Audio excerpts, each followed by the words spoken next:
देखिए, पिछले 12 वर्षों में लगभग 152 बार जो है पेपर लीक की घटनाएं हुई और इससे लगभग 7.5 करोड़ जो छात्र हैं वो छात्र प्रभावित हुए। जिस प्रकार से पूरे देश में जो शिक्षा व्यवस्था है, शिक्षा व्यवस्था बदहाल हो चुकी है। चाहे हम प्राइमरी एजुकेशन से बात कर लें, चाहे हम high school, middle school, high secondary, या चाहे हम उच्च शिक्षा की बात करें, पूरे शिक्षा व्यवस्था में एक दीमक लग चुका है। और कहीं ना कहीं इसके लिए पूर्ण रूप से जो आज वर्तमान सरकार है, चाहे प्रदेश की सरकार हो चाहे वो केंद्र की सरकार हो, वो पूर्ण रूप से जिम्मेदार है। ये जो पेपर लीक की घटनाएं हुई हैं, ये पेपर लीक की घटनाएं जो है कोई साधारण घटनाएं नहीं है। ये भारतीय जनता पार्टी की सरकार के तहत उनके पोषित लोग हैं, उनके उपयुक्त लोग हैं, वो ये पूरा शिक्षा माफिया चलाने का काम कर रहा है, जिनके अंतर्गत ये पेपर लीक की घटनाएं घट रही हैं। और ये जो घटनाएं घट रही हैं, इससे हमारे जो देश के जो नौजवान हैं, उन नौजवानों के जो है उनका भविष्य पूरी तरह से चौपट हो चुका है। और सिर्फ नौजवान ही नहीं, जब एक बच्चा कॉम्पिटिटिव एग्जाम की तैयारी करता है तो उसके साथ साथ उसके जो परिवार है, वो पूरा परिवार जो है उसके अंदर सम्मिलित होता है। तो ये उन 22 लाख बच्चे जिन्होंने नीट की एग्जाम दी थी, सिर्फ उनके प्रश्न नहीं है, ये उनके परिवारों से जुड़ा हुआ प्रश्न भी है। और आज पूरे नौजवान छात्रों में इस प्रकार का निराशा का, एक असंतोष का जो माहौल है, उनकी पूरी हिम्मत टूट गई, उनके पूरा साहस टूट गया है। और परिस्थिति यहाँ तक आ चुकी है कि लगभग 25 से अधिक जो है छात्र छात्राएं, उन छात्र छात्राओं को आत्महत्या जैसे कदम उठाने पड़े। और इसके बाद भी जो लोग इसके पीछे थे, जो जिम्मेदार थे, उनके किसी प्रकार की कोई कार्रवाई नहीं हुई।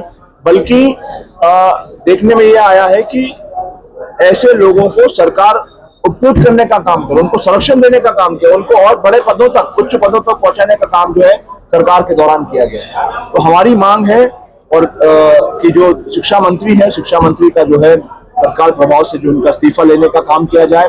जिस प्रकार से पूरे देश का जो छात्र आंदोलन हुआ है, जंतर मंतर पर जो इकट्ठा हुआ था, और जिस प्रकार से उनके ऊपर बर्बरता पूर्वक जो कार्रवाई हुई है, उनकी आवाज को दबाने का जो काम हुआ है, उनके ऊपर दमनकारी रवैया अख्तियार करने का जो सरकार ने रुख अख्तियार किया है, और जिस प्रकार से हमारे इन छात्रों की आवाज को उठाने के लिए हमारे नेता आदरणीय राहुल गांधी जी जो देश के प्रधानमंत्री से मिलने के लिए उनके निवास गए थे, और उनसे संवाद करने के बजाय सरकार ने उनको हिरासत में लेने का काम किया, उनके साथ एक अलोकतांत्रिक व्यवहार जो है उनके साथ करने का काम किया। इसका भी विरोध जो है हम लोग दर्ज करते हैं। और साथ ही साथ हमारी ये जो मांग है कि जो नेशनल टेस्टिंग एजेंसी है, ये एजेंसी को जो है तत्काल प्रभाव से बर्खास्त करने का काम, उसको खत्म करने का काम किया जाए और नई व्यवस्था जो है स्थापित करने का काम किया जाए। और पूरी जो शिक्षा व्यवस्था है, उसको शिक्षा व्यवस्था को पारदर्शी बनाने का जो है काम है, वो करने की मांग हमारी है। और साथ ही साथ जो जिस प्रकार से सीबीएसई में भी जो अनियमितताएं हुई हैं, उसमें भी जो दोषी है उनके ऊपर जांच की जाए। छात्रों पर जो पुलिस कार्रवाई हुई है उसकी स्वतंत्र जांच कराने का काम हो। पेपर लीक की जो घटनाएं घटी है उस पर निष्पक्ष जांच हो, दोषियों पर कार्रवाई हो। और साथ ही साथ जो परीक्षाएं हैं और भर्ती हैं, उन पर उनका एक वार्षिक जो है कैलेंडर लागू करने का काम किया जाए। और साथ ही साथ इस पूरी शिक्षा व्यवस्था पर जो संसद में एक चर्चा हो, ये हमारी मांग है। केंद्र और राज्य सरकार इस पे चुप्पी साधे हुई है, उसके बारे में क्या कहेंगे? देखिए, सरकार इसलिए चुप है क्योंकि सरकार खुद इसके अंदर लिप्त है। आप बताएं, बिना सरकार के श्रेय के जो माफिया काम कर रहा है, वो माफिया क्या काम कर सकता है? एक एक पेपर के रेट तय हो चुके हैं। एक एक पेपर के लिए अगर नीट की परीक्षा का पेपर चाहिए तो आपको 30 लाख रुपए देना पड़ेगा। आप भर्ती परीक्षाएं की हम बात करें तो भर्ती परीक्षाएं अगर पटवारी की भर्ती परीक्षा आप दे रहे हो तो उसमें आपको नौकरी में लगने के लिए आपको 15 से 20 लाख रुपए देने पड़े। सब इंस्पेक्टर की अगर आपको का पद चाहिए, उसमें आपको जो है 15 से 20 लाख 25 लाख रुपए तक देने पड़ेंगे। तो ये एक पूरा रेट कार्ड जो है सरकार ने बना रखा है और उसी के अनुरूप जो है पूरा काम जो हो रहा है, और इसीलिए सरकार चुप्पी साधी हुई है। और कहीं ना कहीं उनकी चुप्पी जो है इस बात का गवाह है कि वो सरकार को इसमें शामिल है। इस माफिया में राजनेता इन्वॉल्व है या अधिकारी इन्वॉल्व है?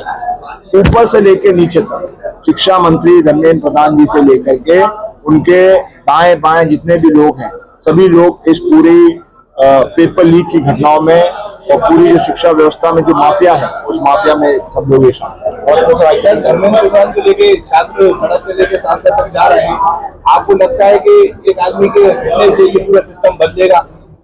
देखिए, आज जो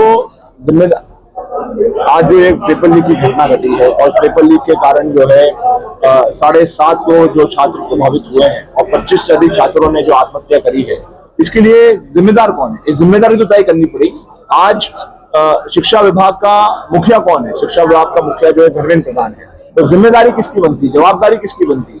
उनकी बनती है, इसीलिए उनका इस्तीफे की हम मांग कर रहे हैं। सर, इसमें सुधार क्यों नहीं लाया जा सकता है? देखिए, ये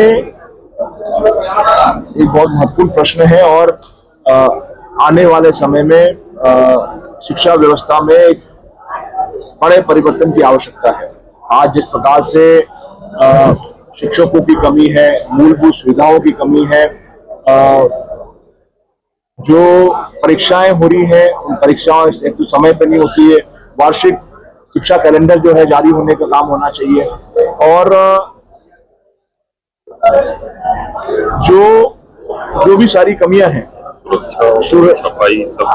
सारी चीजें, चाहे ऐसी फुल प्रूफ व्यवस्था होनी चाहिए ताकि इस प्रकार की जो पेपर लीक है वो पेपर लीक की घटनाएं जो है नहीं हो सके।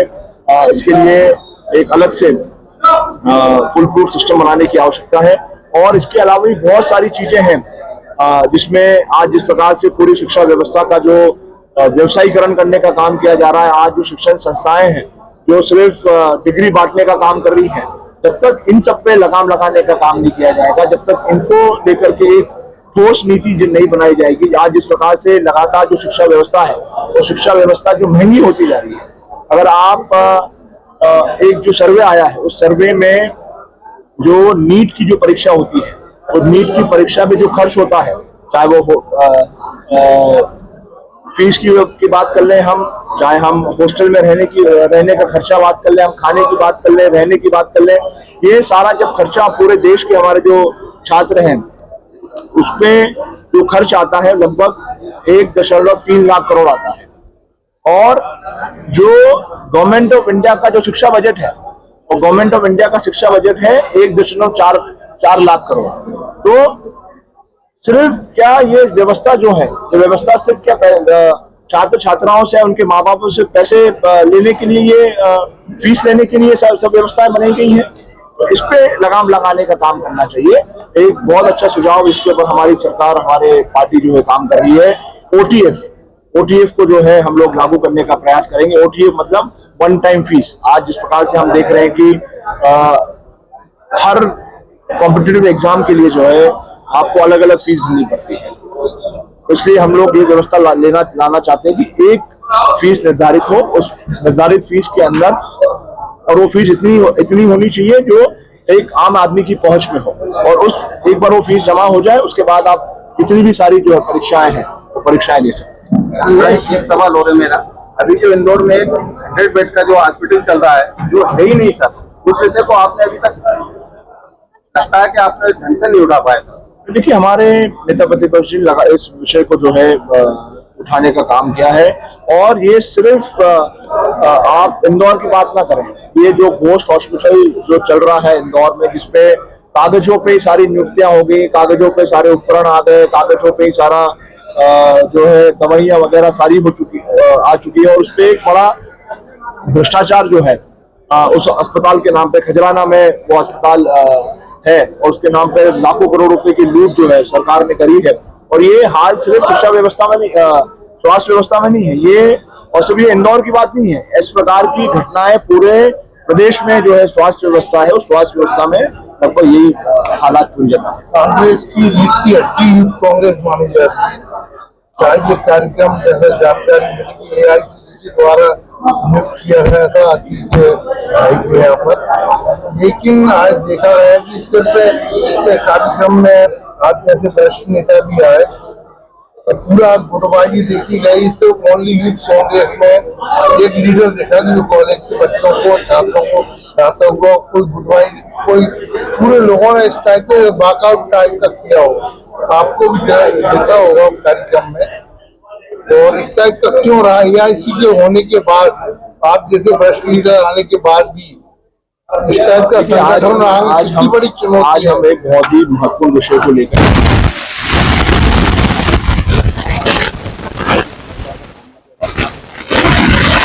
और ये सभी की नैतिक जिम्मेदारी है। ये जो व्यवस्था है आज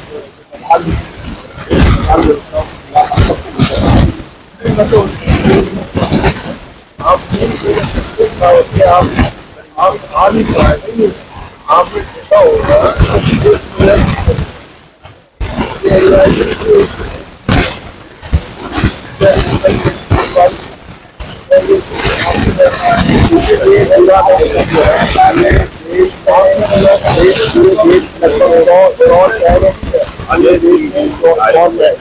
वहाँ और जिले में जो कार्यक्रम है, इसलिए थोड़ा विशेष लोकल की बात